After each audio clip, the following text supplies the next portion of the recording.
आणि विद्यार्थ्याची गुणवत्ता शिक्षकांनी रेलगावच्या शाळेत अशी पेरलेली आहे की त्यांच्याविषयी मला एक दोहा सांगावासा वाटतो की गुरु गोविंद दोनों खळे केक लागो पाय, गुरु गोविंद दोनों खळे केक लाग पाय, बलहरी ओ गुरु आपने जिन गोविंद दियो बनायो. याचा अर्थ असा होतो की गुरुमध्ये एवढी ताकद आहे की भगवंताला परमेश्वराला गोविंद बनवण्याची ताकद गुरुमध्ये आहे. आणि तीच ताकद मला रेलगावच्या शाळेतल्या मुख्याध्यापक व सगळ्या शिक्षकांमध्ये दिसली. याचा मला यथार्थ व सार्थ अभिमान आहे. कारण की संस्थाचालक मॅडम आपण इथं न होत्या तेव्हा मी पहिल्यापासून स्पर्धेचं निरीक्षण करतोय. आपल्या शाळेत इतके आदर्श शिक्षक आहेत, मुख्याध्यापक आहेत, सर्व स्टाफ इतका आदर्श आहे की इथले मुलं आल्यानंतर त्या शिक्षकांना म्हणावं लागलं नाही की शांत बसा. एकही मुलगा उठला नाही. हे शिस्तीचं प्रतीक आहे तुमच्या शाळेचं. आणि दुसरं महत्त्वाचं म्हणजे मुले इथले भाषण करताना मला तर असे वाटलं की आम्ही स्वतः व्याख्याता आहे, पूर्ण महाराष्ट्रभर फिरतो, व्याख्यात्या सारखे इथले मुलं बोलू राहिले. काय ती गुंफण, एक वाक्यातून दुसऱ्या वाक्यात, दुसऱ्यातून तिसऱ्या वाक्यात, मुलांचा आत्मविश्वास.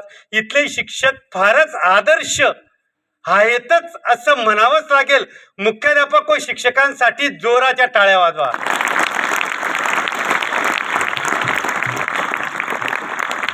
आपण आज संविधान विषयी बोलणार आहोत. संविधानाला काय दिलं, संविधानापासून आम्हाला काय प्राप्त झालं. काही लोक तर विचारतात की अरे हमें संविधान ने क्या दिया, हमें संविधान ने क्या दिया.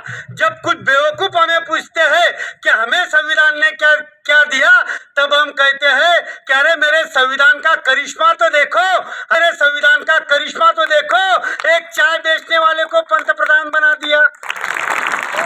ही संविधानाची ताकद आहे की एक चाय विकणारा माणूस आज देशाचा पंतप्रधान आहे. ही ताकद फक्त आणि फक्त संविधानामध्ये आहे.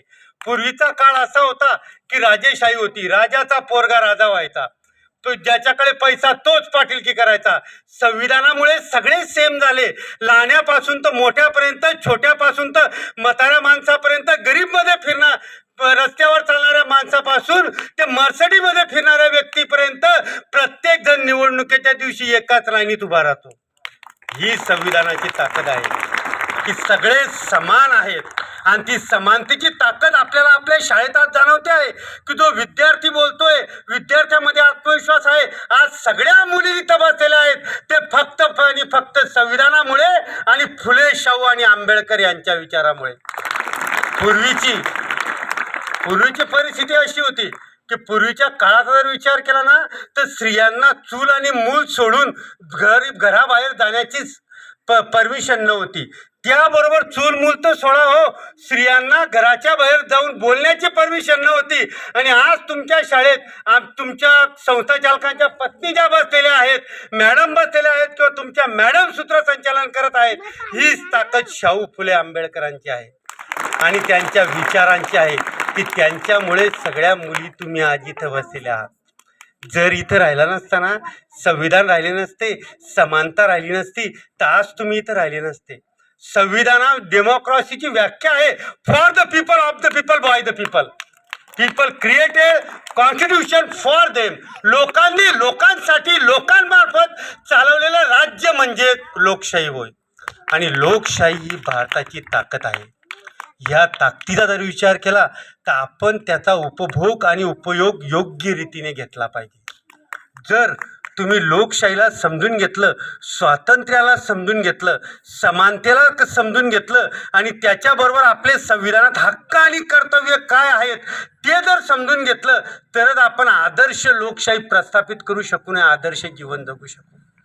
इथल्या तमाम मुलींना मी सांगतो की तुम्हाला देशाच्या संविधानाने स्वातंत्र्य दिलं, त्या स्वातंत्र्याबरोबर समानता दिली, पण त्याचा उपभोग घ्यायचा की त्या स्वातंत्र्याचा गैरउपयोग करून आपल्या आईवडिलांना मान खाली घालायला लावायची, हे तुमच्यावर अवलंबून आहे. मुलांनो, आयुष्यात असं वागा की तुमच्या वागण्यामुळे तुमच्या वडिलांची मान उंचावली पाहिजे. की जेव्हा तुम्ही इथं बोलाल ना, जेव्हा तुमचं बाहेर नाव निघेल ना, तेव्हा तुमच्या वडिलांनी म्हणायला पाहिजे माझा मुलगा आहे, माझी मुलगी आहे. असं आयुष्यात वागा, तरच पालकांना तुमचा गर्व वाटेल. स्वातंत्र्याचा अपरिमित आनंद नका